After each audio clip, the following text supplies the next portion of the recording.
Ayan po at kumusta na po itong aking mga subscriber at siyempre ang lagi ko naman pong inaasahan yung nasa mabuti kayong kalagayan lagi at ligtas sa namang uri ng kapahamakan, mailayo sa lahat ng uri ng sakit, mailayo sa lahat ng mga problema ang mabibigat sa buhay at bagko siyempre ang darating na lamang dapat ay swerteng walang katapusan.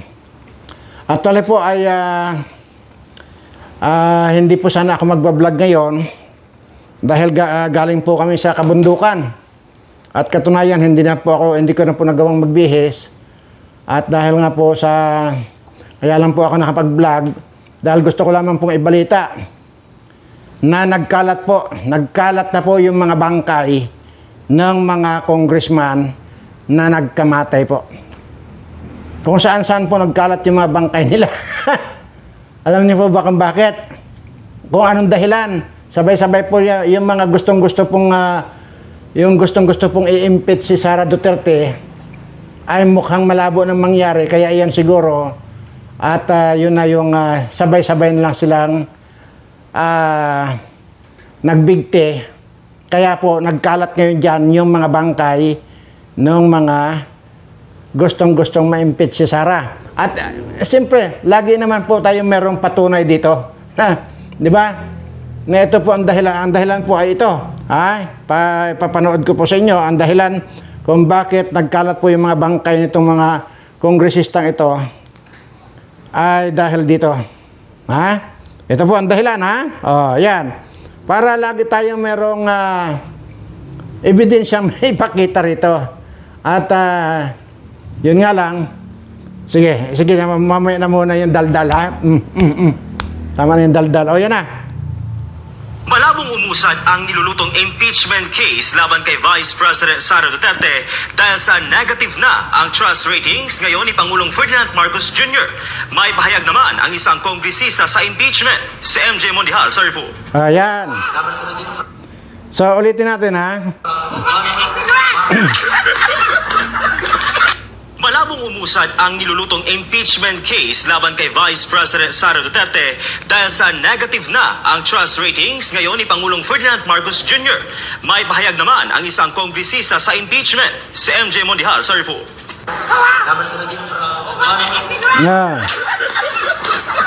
Yan po yung dahilan kung bakit sabay-sabay pong nagpakamatay itong mga kongresistang mga ulol na ito, no? Dahil po dyan sa kagustuhan nila ma-impeach si Sara, ayun, malabo na. Kaya po, yan po. At kasalukuyan pong kinukulikta ng mga basurero, yan yung mga nagkalat na bangkay ng mga kongresista. Ayan, at siyempre nga naman, dapat makulikta yan, mamamaho yan mga yan. Ayan po, ikikargan nyo na sa basurahan, tapon nyo na po yan doon sa San Mateo landfill. Ayan, yan yun. Kung na lang po ito, bastusan na lang po talaga ito. Matira na lang po dito yung matibay. Ika nga, kung sino yung mapipika, ay di, aatakihin sa puso, patay. Kaya ganito lang ang labanan ngayon dito. Kaya, wala seryosohin mo na seryosohin itong mga animal na ito, ganun pa rin. Walang mangyayari.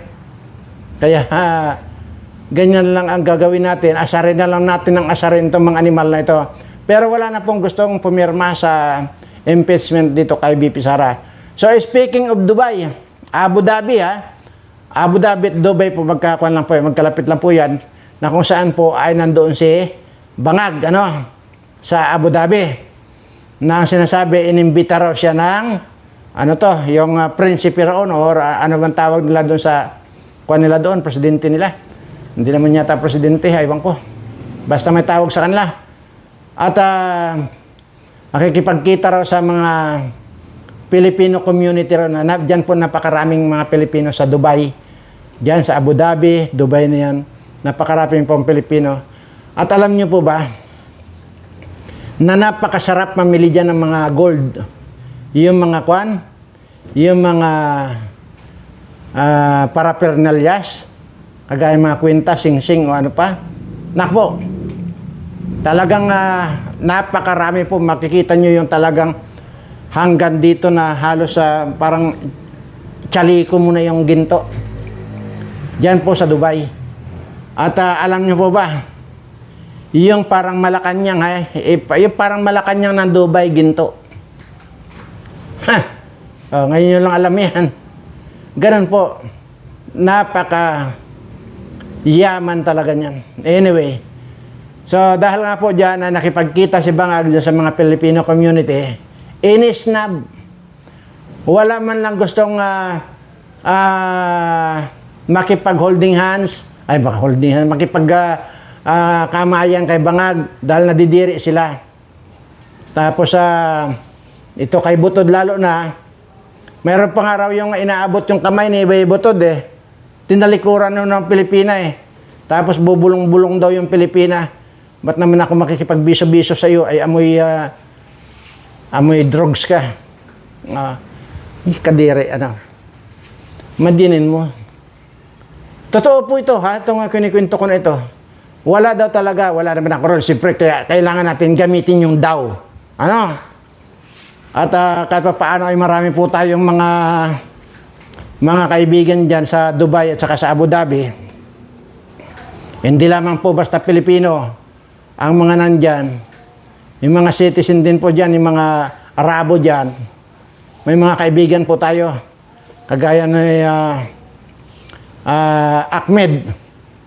Yan. Saka sino pa ito? Rashid. Yan nandyan po. Yan yung mga kaibigan natin. So, ayan po. At nakakahiya lang dahil nga yung tipong iaabot mo yung kamay mo, walang gusto makipagkamay sa iyo dahil nga nadidiri sa iyo. Wala man lang ngumiti doon sa mga Pilipino. Wala, talaga inisnab. Ay kung ako, hindi na ako makapagpakita. Wala na po talagang gusto na makipagbati or alyansa dyan sa Bangag na yan. So anyway, yun po ang ating pwedeng ibalita. Maliban po dito sa aming pinanggalingan na kabundukan. At mayroon lang po kaming pinuntahang patay.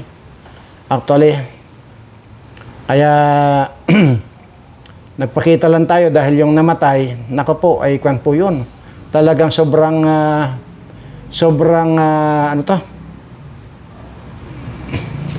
tawag doon, yung tagahanga natin, kumbaga, yung yun. Wala daw pinapalampas yun ng video ng Birana Live Studio TV. Wala daw talagang pinapalampas. So kaya nga naman, at alam ko po yun dahil nga kasi, dati po yung comment din po yun. At yun nga po, at medyo, yun doon sa mga anak ay parang inatake. So, yun po. At yun po ang dinalaw natin. At actually po, alam ko po ang kasaysayan nito itong mga anak nito. Kaya po sa totoo lang, kaya po comment yun sa mga videos ko. Dahil nga po itong mga anak niya, mga balasobas.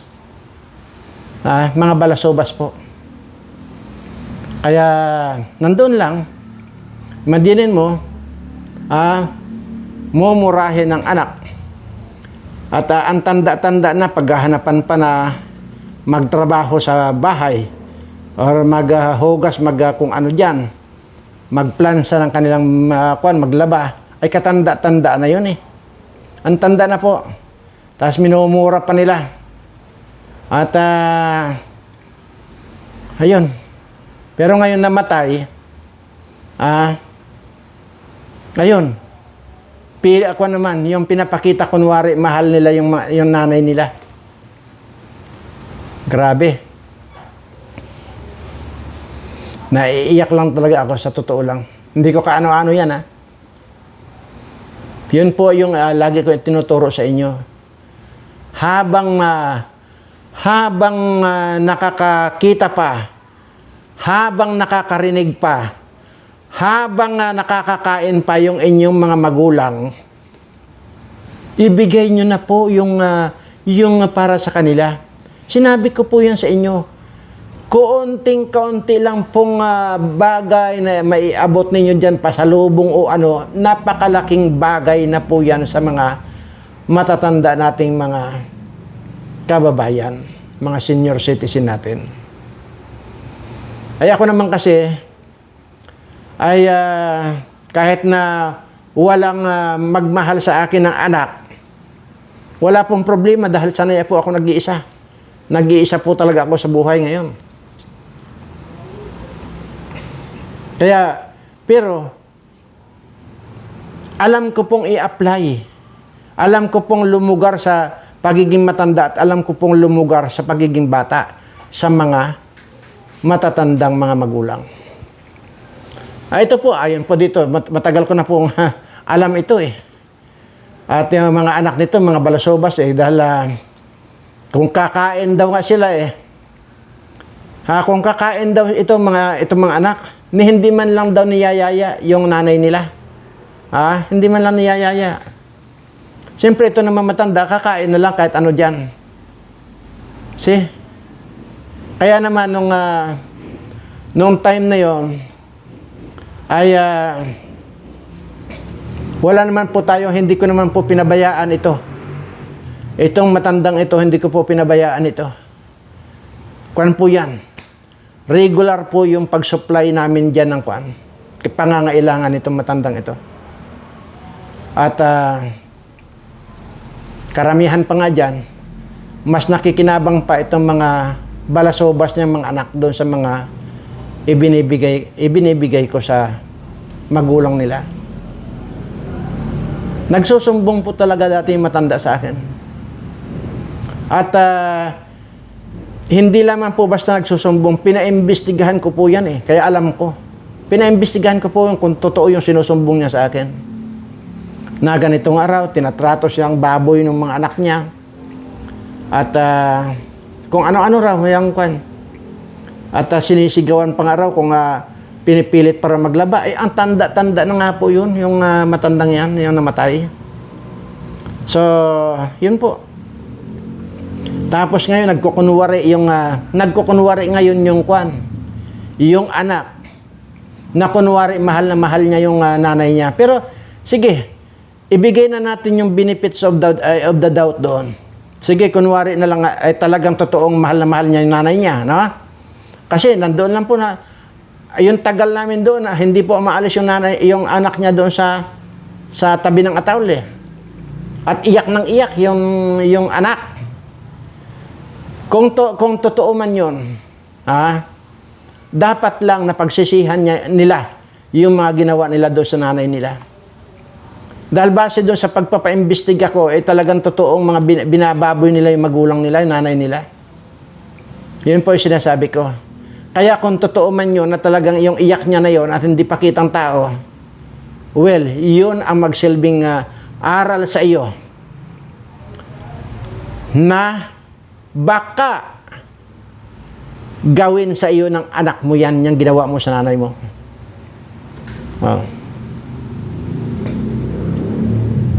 Noon pong nagko-comment itong matandang ito sa mga kwan ko. Actually, noon pa po yung mga Facebook live ko po dati. Noong nagpi-Facebook live pa lang ako dati. Yan po yung masigasig talaga nagko-comment hanggang sa nagsusumbong na po sa akin. At marami po siyang maisinumbong sa akin. At doon po ako nagsimula na magpa-imbestiga kung totoo. So nung napatunayan ko pong ganon, na ginugutom daw nga ng mga anak niya, doon na po nagsimula yung regular ko na pong pinapadalhan ng tulong yun, yung matanda. Ngayon, sa paiyak-iyak yung anak niya, akala naman siguro nila ay magbibigay ako ng abuloy. O bakit ako mag-aabuloy? Sino makikinabang dyan sa abuloy? Di itong mga balasobas na anak. Hindi po ako nagbigay. Alam niyo po ba ang ginawa ko? Lahat ng gastos, yung pagpapalibing na yon, lahat ataol, napakagandang ataol yan, lahat yan. At saka yung lote sa simenteryo, Ibinili po namin, pre-naibit na po namin yan. At pinagpagawan pa ng kwan. So, yun po. Pero ni centavos, hindi po ako nag-abuloy. Dahil alam ko, ang makikinabang lang yung mga balasobas nilang anak. So, lahat po ibinigay ko. At sabi ko, at maging yung mga kwan, maging yung mga kape-kape na panglamay, yung mga tinatinapay, mismong kape at tinapay ang binili namin. Hindi kami nagbigay ng pira. Hindi po. Kasi inaasahan ng mga anak na magbibigay ako. No way. Ano ako? Mapapakinabangan ba ng matanda yung ibibigay kong pira? Iyon po ang sinasabi ko sa inyo. Habang buhay pa po yung inyong mga magulang, iparamdam nyo na po sa kanila na kahit kaunting pagmamahal, iparamdam nyo sa kanila. Sinabi ko na po yan sa inyo. Bulungan po ninyo, yakapin nyo, bulungan po ninyo. Nanay, tatay, mahal na mahal ko kayo. Ganun lang po. Maano ba naman kung galing ka sa trabaho? Ay, yung mabilhan mo ng kahit na isang biskwit yan, may ipasalubong mo sa kanya. Sabi ko po, iba po yung nararamdaman ng matatanda kapag ka pinapakitahan nyo ng ganon. Maniwala kayo sa akin. Iba po. Alam ko po yan. Kaya, sana, huwag naman ganon. Total na hindi naman po magtatagal yung mga yan eh. Hindi ba't dapat habang matatanda na yung mga mahihina na, bakit pa kailangan yung paghanapan ng trabaho na ipaglaba kayo? Ipagplansa kayo ng inyong mga damit? Hindi ba't dapat kayo ang gumagawa niyan para sa kanya? Ay bakit pinipilit nyo ngayon na gawin niya para sa inyo? Ang kakapal ng pagmumukha ninyo. Well, sa akin po sigurado ako, wala pong masasabi itong matandang ito sa akin dahil sabi ko nga, hindi ko man kaano-ano ito. Pero matagal na pong panahon yun Magmula sa Facebook Live ko, dati yung nagpi-Facebook Live pa lang ako, hanggang dito sa YouTube channel ko. Ay, yung YouTube channel ko na ito, 4 years na po itong YouTube channel ko. So, ibig sabihin, Facebook Live, Facebook pa lang ako dati noon. So, mahigit at least mga 5 years ng taga-subaybay ko yan. See? Pero magmula po noon, wala pong, hindi po kailanman pumalya yung pagpapadala ko dito sa talagang masabi kong masugid talaga na taga-subaybay ng channel natin to. Lahat po yan, linggo-linggo po yan, hindi po pwedeng walang dadalhin doon yung mga tao ko. At paminsan-minsan nga, mga punta ako ron, halimbawa kung gusto ko lang tawag dito, magpahangin-hangin at makalanghap ng sariwang hangin kasi bulubundukin po yung kanila. At actually po yung mga anak niya, 4 yata yung mga anak nito na 3 babae, 1 lalaki na nagtatrabaho naman po. Yung isa po nagtatrabaho yata sa munisipyo. Yung babae. Pero lahat naman yata silang may trabaho daw silang lahat.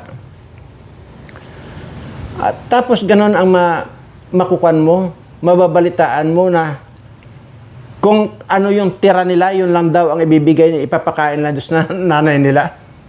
Putang ina. Ayop. Kaya, yun po. Magmula nung nalaman ko yan, kahit kailan po hindi pumalya yung mga tao ko na inahatira ng tulong yan matanda. Lahat po. Magmula sa pagkain niya, merienda niya, damit niya, lalo na yan damit, lalo na kung bagong taon. Kadami, iyan po yung matandang kadami-daming damit. Dahil tuwang-tuwa po ako, kaya, paano eh?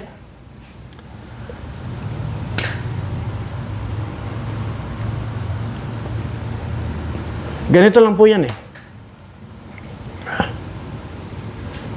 Pag, lalo na po kung mga damit yung ibibigay ko, dala-dala namin yan, plus may, siyempre may grocery. At, alam niyo po ba, habang hinahayaan namin na binubuksan niya yung karton na puro damit ang laman, hindi mo i-explain kung gaano kasaya yung matandang yun pagka dinadalaw namin. Pag may dala kami. Grabe. So, yun po ang itinuturo ko sa inyo. Yan po maliit at malaki kung ano po yung maibibigay ninyo diyan sa lalo na sa mga ganyang mga senior citizen na po natin. Grabe po ang appreciate nila nung iyong binigay o ano paman. Kaya yung sinasabi ko, kahit isang biskwit lang na maipasalubong sana itong mga anak na balasubas na ito, hindi magawa. Oh. Yung pong mga nako. Ay kung yung mga bigay nga namin ng kondon para sa kanyang bigas, nilalamon pa nitong mga anak na balasubas na ito. Pero hindi po sila nakatikim sa akin ng salita. Ngayon na lang po ako nagsasalita para sa inyo to. Ito sinasabi ko, ang kapal ng mukha ninyo.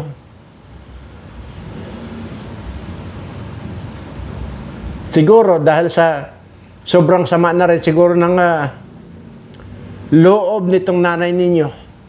Kaya yun, inatake na lang.